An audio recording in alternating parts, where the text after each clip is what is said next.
Баршаңызға қайырлы күн достар, менің каналыма қош келдіңіздер. Бүгін сіздермен өте дәмді ірімшік жасаймыз. Жасалу жолы өте оңай және де өте пайдалы.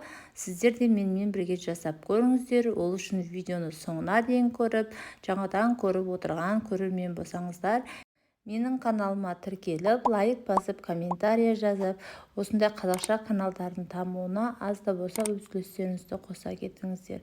Менің каналымда видео бөліміне өтсеңіздер, керемет пайдалы видеолар бар, және де алдағы уақытта осындай пайдалы видеолар түсіретін боламын. Ең алдымен бізге осындай 3 литр сүт қажет болады. Осылай 3 литр сүтімізді қазанымызға қойып, газге қоятын боламыз. Газге қойып, сүтіміз піскенше осылай өздеріңіз көріп тұрғандай үстіне айранымызды құямыз. Айран міндетті түрде қолдың айраны болу керек. Соған бір кесе болмаса 200 грамдай айран қоссаңыздар болады. Описание бөлімінде қанша мөлшерде, қанша литр, қанша кететінін бәрін жазып кететін боламын.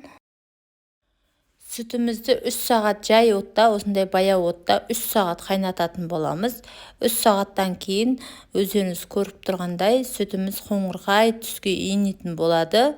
Осылай енгеннен кейін өздеріңіз көріп тұрғандай 100 грамдай құмжекер салатын боламыз.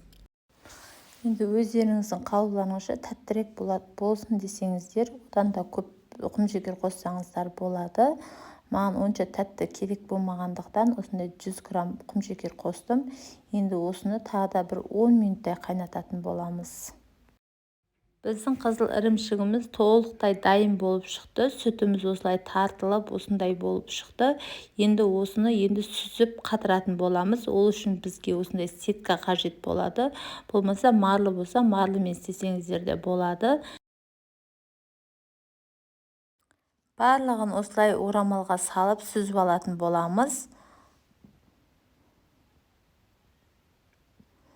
Енді осы орамалымызды қаттырақ қысып, форма ұстау үшін осыны қаттырақ орап қысатын боламыз. Тағы да суын сырғытып, осылай өздеріңіз көріп тұрғандай, дәл видеодағыдай жасасаңыздар болады.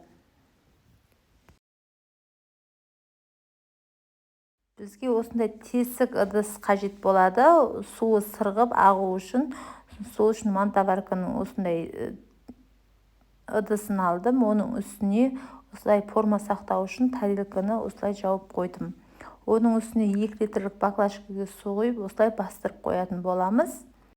Енді сіздер өз қалауларыңызша осындай ауыр затпенен үстін жауып қойсаңыздар болады. Бір түнге қалдырамыз. Бір түн өтті, өздеріңіз көріп тұрғандай біздің ірімшігімізді осылай ашып жіберсеңіздер болады. Осылай қатып, өзінің формасын сақтап, әдемі болып тұр екен. Біздің ірімшігіміз толықтай дайын болып шықты. Өте дәмді, керемет болып шықты. Сіздер де жасап көріңіздер міндетті түрде. Сіздерге де ұнайтынына сенімдімін. Базардан сатып алғаннан гөрі өз қолдарыңыздан жасап десеңіздер. Менің видеом ұнаса, лайк басып, комментария жазып, тіркелмеген жаңа көрермен болсаңыздар, тіркеліп алуды ұмытпаңыздар. Осындай қазақша каналдардың дамуына аз да болса өз үлестеріңізді қоса кетіңіздер. Назарларыңызға көп рахмет. Қош сау болыңыздар.